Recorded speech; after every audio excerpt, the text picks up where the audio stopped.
মাস আগে জরিপে দেখা গেল দেশে বিএনপির পরেই জামাতের অবস্থান, তবে ব্যবধানটা ছিল বেশ বড়।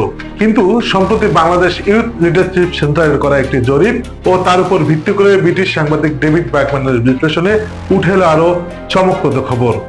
জামাত এবং বিএনপির মধ্যকার দূরত্ব তো কমছেই, দুই দলের ওজন এখন নাকি প্রায় সমান সমান।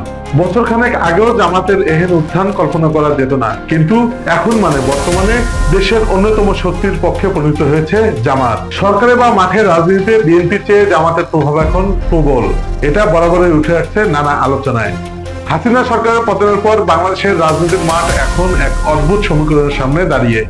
এতদিন ধরে যে প্রচলিত ধারণা ছিল আওয়ামী লীগ গদি ছাড়লে সেই শূন্যস্থান একচেটিয়াভাবে দখল করবে বিএনপি, সেই ধারণায় বড়সড় ধাক্কা দিয়েছে বিওয়াইএলসির সাম্প্রতিক এই যুব জরিপ।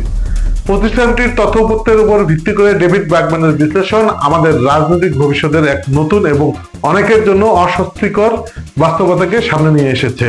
আসুন জরিপটির গভীরে যাওয়া যাক এবং বোঝার চেষ্টা করি কেন এটি জামায়াতে ইসলামের জন্য সুখবর আর বিএনপির জন্য হতাশার কারণ হতে পারে। বাংলাদেশের জরিপ নিয়ে সাধারণ মানুষের মনে সন্দেহ থাকাটা নতুন কিছু নয়। হাজার দুয়েক মানুষের মতামতে কি আর 18 কোটি মানুষের মন বোঝা যায়? এমন প্রশ্ন উঠতেই পারে। তবে পরিসংখ্যান বিজ্ঞানে র্যান্ডম স্যাম্পলিং এমন একটি পদ্ধতি যেখানে সঠিকভাবে নমুনা চয়ন করা গেলে অল্প সংখ্যক মানুষের মতামতেও পুরো জনগোষ্ঠীর একটি প্রতিফলন পাওয়া সম্ভব। বিওয়াইএলসি গত 10 থেকে 25 অক্টোবর পর্যন্ত সারা দেশের 2500 এর বেশি তরুণের উপর এই জরিপটি চালিয়েছে। এই তরুণেরা 18 থেকে 35 বছর বয়সী, যারা মোট ভোটারের 1/3। অর্থাৎ আগামী নির্বাচনে সরকার গঠনে এদের ভোট হবে সবচেয়ে নির্ণায়ক ফ্যাক্টর, এমনটা মনে করা হয়।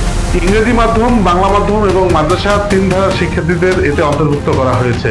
এই তরুণদের পালস বা নারীর স্পন্দন বুঝতে পারা মানেই রাজনীতির ভবিষ্যৎ গতিপথ ধরে ফেলা।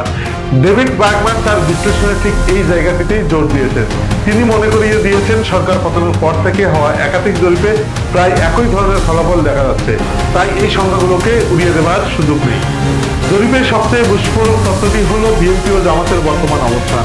ফলাফলে দেখা যাচ্ছে তরুণদের 20% সমর্থন করছে বিএনপিকে আর 70% সমর্থন জামাতে ইসলামের দিকে।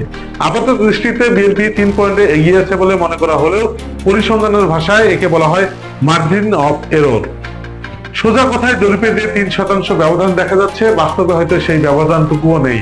মাঠ পর্যায়ে বিএনপি ও জামাত এখন সমানে সমানে লড়ছে। কোথাও তো আবার বিএনপি থেকেও এগিয়ে থাকছে জামাতে ইসলাম। ব্র্যাকম্যানের বিশ্লেষণ মতে জনসমর্থনের এই চিত্র প্রমাণ করে যে বিএনপি এককভাবে মাঠে নিয়ন্ত্রণ দিতে পারেনি। আঞ্চলিক রাজনীতির চিত্র এর স্পষ্ট প্রমাণ মেলে। জরিপ বলছে খুলনা বিভাগের জামাত ইতিমধ্যে বিএনপিকে পেছনে ফেলে দিয়েছে। সেখানে জামাতের সমর্থন 29%, যেখানে বিএনপি পেয়েছে মাত্র 13% মানুষের সমর্থন। যদিও ঢাকা, চট্টগ্রাম এবং রাজশাহীতে বিএনপি এখনো এগিয়ে, কিন্তু ব্যবধানটা খুব একটা স্বস্তিদায়ক নয়। বিশেষ করে দীর্ঘ 1.5 দশকের স্বৈরাচার বিরোধী আন্দোলনের প্রধান দল হিসেবে বিএনপির কাছে যে একচেটিয়া সমর্থন প্রত্যাশিত ছিল তা এই জরিপে অনুপস্থিত। 71-এর ভূমিকা এবং যুদ্ধপরাধীদের দায়ে অভিযুক্ত দল হিসেবে জামায়াতে ইসলামীর যে নেতিবাচক ভাবমূর্তি আছে তা কি মুছে যাচ্ছে? বিওয়াইসির জরিপের ফলাফল অন্তত তেমনই ইঙ্গিত দিচ্ছে। মাত্র 1 বছরের ব্যবধানে একটি কোণঠাসা দল থেকে মূলধারা রাজনীতিতে এমন প্রতাপশালী হয়ে ফিরে আসা বিশ্লেষকদের কপালে ভাঁজ ফেলার মতোই ঘটনা। হাসিনা পরবর্তী বাংলাদেশের জামাত নিজেদের খুব দ্রুত মধ্যপন্থী ধর্মীয় দল হিসেবে রিব্র্যান্ডিং বা নতুন করে সাজানোর চেষ্টা করছে। তাদের এই কৌশল তরুণ প্রজন্মের একাংশের কাছে গ্রহণযোগ্য হচ্ছে বলে মনে করা হয়। বিশেষ করে সামাজিক শৃঙ্খলার প্রশ্নে এবং দলীয় কর্মীদের নিয়ন্ত্রণের ক্ষেত্রে জামাত এখন পর্যন্ত বিএনপির চেয়ে বেশি সুশৃঙ্খল ভাবমূর্তি বজায় রাখতে পেরেছে। ব্র্যাকম্যান উল্লেখ করেছেন 70% সমর্থন নিয়ে জামাত এখনই এককভাবে সরকার গঠনের মতো অবস্থায় নেই।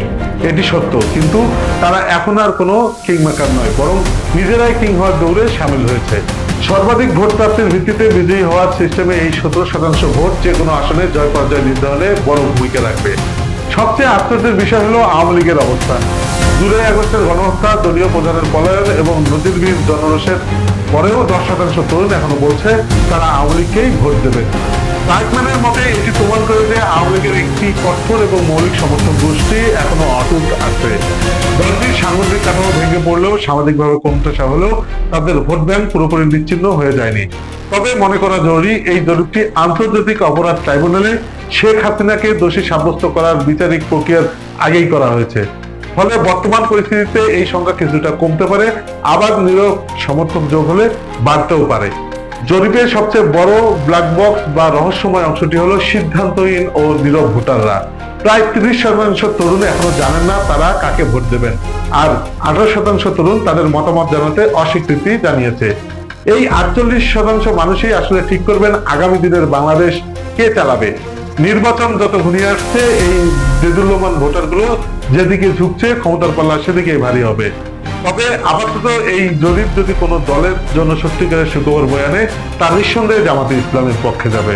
রাজনীতির মাঠে তারা যে এখন আর কোনো ছোট খেলোয়াড় নয়, বরং বিএনপির ঘাড়ে নিঃশ্বাস ফেলে এক শক্তিশালী প্রতিপক্ষ। বিওয়াইএলসির জরিপ সেই সিলমোহরই মেরে দিল। অনিশ্চয়তার এই খেলায় শেষ হাসি কে হাসবে তা সময়ে বলে দেবে।